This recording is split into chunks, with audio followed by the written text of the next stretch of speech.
Nous ne gagnons pas le salut par notre obéissance, puisque le salut est un don gratuit de Dieu, qui s'obtient par la foi. Par contre, l'obéissance est le fruit de la foi. Vous le savez, Jésus est apparu pour ôter les péchés. Il n'y a point en lui de péché. Quiconque demeure en lui, il ne pêche point.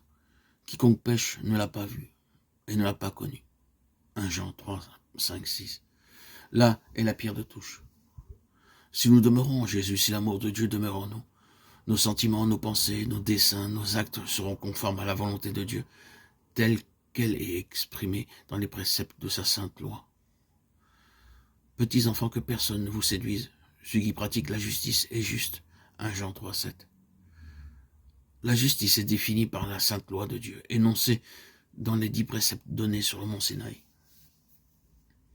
La prétendue foi en Jésus-Christ, qui délie les hommes de l'obligation d'obéir à Dieu, n'est pas de la foi, mais de la présomption. C'est par la grâce que vous êtes sauvés, par le moyen de la foi.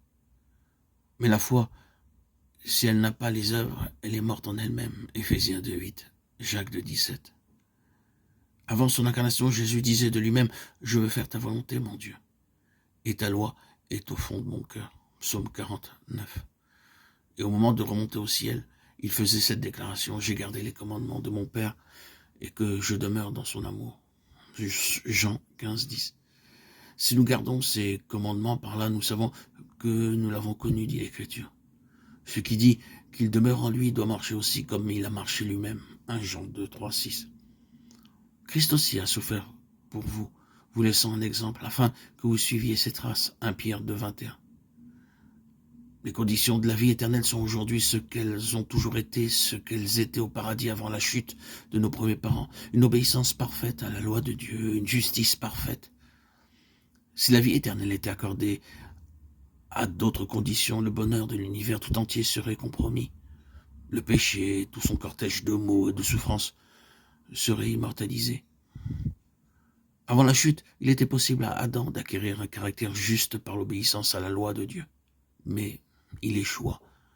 Et à cause de son péché, notre nature est déchue, et nous sommes incapables de nous rendre justes par nous-mêmes.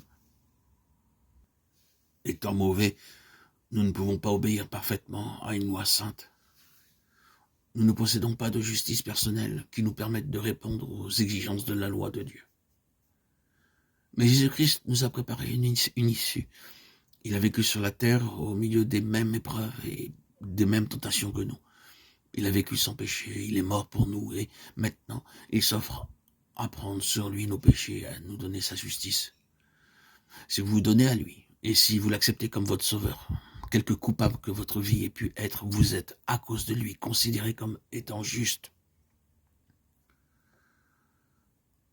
Le caractère de Jésus-Christ est substitué à votre caractère. Et vous avez accès auprès de Dieu comme si vous n'aviez jamais péché. Il y a plus. Jésus change votre cœur. Il y habite par la foi.